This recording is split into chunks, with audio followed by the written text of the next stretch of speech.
Parallelogram and Rhombus. Example: calculate the area of the parallelogram whose base is 9 cm and height is 7 cm.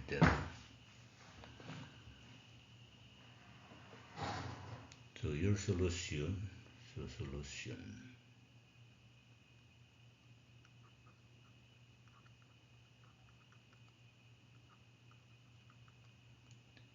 given our base and height.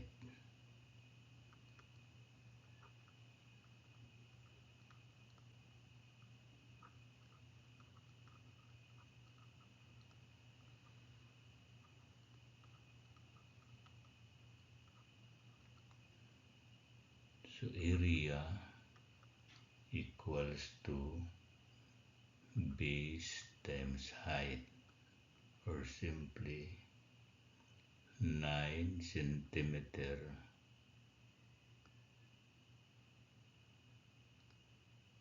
times 7 centimeter equals to 63 centimeter square. So find the area of the parallelogram if its two parallel sides are 70 meters and 30 meters and the angle between them is 50 degrees. So you're given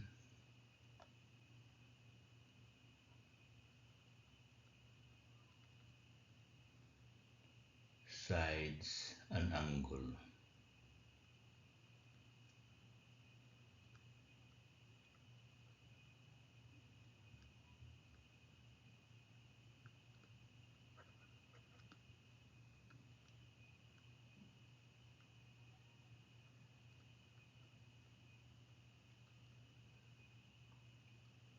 So area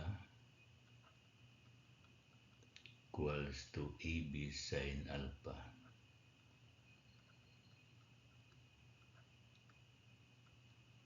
equals to 70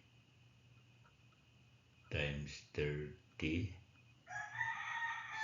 sine 50 equals to 1608.69 centimeters squared.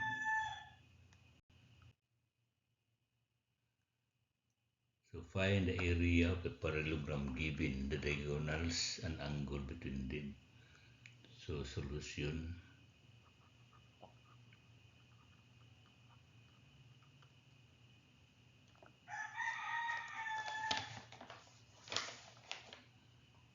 area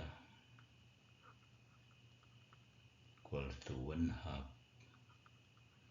diagonal 1 and of course diagonal 2 sine alpha equals to 1/2 14 feet times 20 feet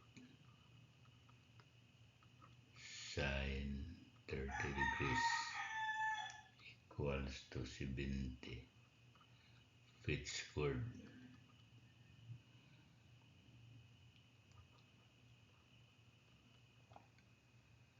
Calculate the area of the rhombus having diagonals of 5 cm and 7 cm. So your solution would be area equals to 1/2 d1 times d2 equals to 1/2 5 times 7 equals to 17.5 centimeters squared.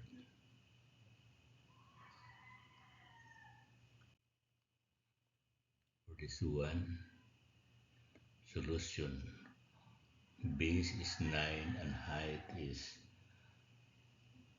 given, so area equals to base times height equals to 9 times times 8 equals to 72 centimeters squared. And this one, solution,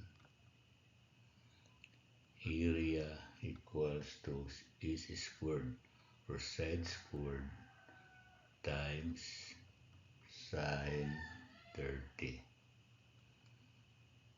Because you have that one, 3 centimeter, this one is also 3 centimeter. So equals to 3 square sine 30 equals to 4.5 centimeters squared.